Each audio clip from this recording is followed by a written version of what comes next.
Hello everyone, আসসালামু আলাইকুম। শীতের সবজিকে কিভাবে রান্না করেন? আমি তো বাঁধাকপি ভাজিটা এভাবে রান্না করে থাকি। রেসিপিটা শেয়ার করছি নতুনদের জন্য। আর অনেকে হয়তোবা এই বাঁধাকপি রান্না করতে জানেন, তারা কমেন্ট করে জানিয়ে দিতে পারেন এই রেসিপিটা। আজকে বাঁধাকপির রেসিপির জন্য অর্ধেকটা বাঁধাকপি কুচি করে নিয়েছি। আর যতটা সম্ভব বাঁধাকপিগুলো ভালো করে কুচি করে নিতে হবে। একটা প্যানের মধ্যে বাঁধাকপিগুলো দিয়ে দিচ্ছি ঢাকা দিয়ে। এখানে পানি দিতে হবে না, সামান্য লবণ অ্যাড করতেছি। আর একটা ঢাকনা দিয়ে অল্প আছে অপেক্ষা করছি কিছুক্ষণ। বাঁধাকপি থেকে কিছুটা পানি উঠে এসেছে, আর এই পানিটা দিয়ে সিদ্ধ করে নিচ্ছি। 2 টেবিল পরিমাণ সয়াবিন তেল গরম করে কুচি করে রাখা রসুনের কুচি দিয়ে খুব ভালোভাবে নেড়ে ছেড়ে একটা বড় সাইজের পেঁয়াজ কুচি অ্যাড করে দিলাম। তার মধ্যে দিয়ে দিচ্ছি পেঁয়াজের কলি হাফ কাপ, একটা ছোট সাইজের টমেটো কুচি, আর এখন শুকনো উপকরণ অ্যাড করতেছি। স্বাদ মতো নুন, হাফ টিস্পুন হলুদের গুঁড়া, হাফ টিস্পুন ধনিয়ার গুঁড়া, হাফ টিস্পুন মরিচের গুঁড়া দিয়ে খুব ভালোভাবে সামান্য জল দিয়ে দিচ্ছি যাতে মশলাটা নিচে লেগে না যায়। তো এখন আমি খুব ভালোভাবে মশলাটাকে একটু কষিয়ে নেওয়ার পর এক সাইড করে নিব।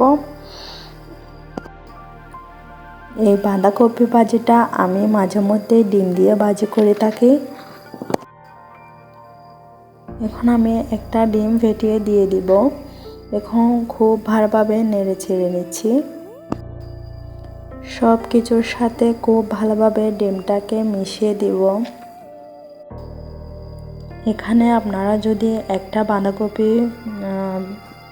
রান্না করেন তাহলে 2টা ডিম ব্যবহার করবেন। এখানে আমি যেহেতু অর্ধেকটা নিয়েছি তাই আমি একটা ডিম দিয়ে দিচ্ছি। এই রান্নাটা কিন্তু অনেক সুস্বাদু হয়।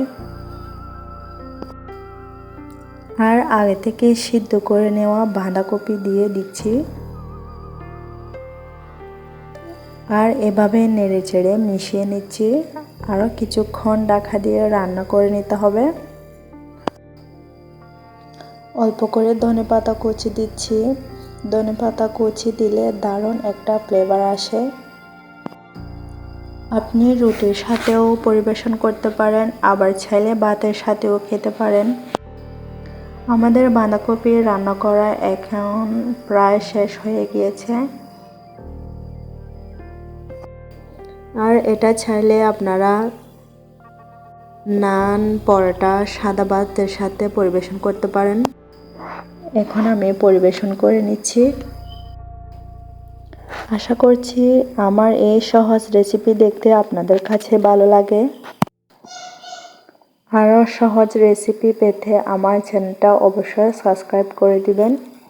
পাশে থাকা বেল আইকনটা প্রেস করে দিবেন যাতে করে আমার ভিডিওর নোটিফিকেশন সবার আগে পৌঁছে যায়। সবাই ভালো থাকবেন। আল্লাহ হাফেজ।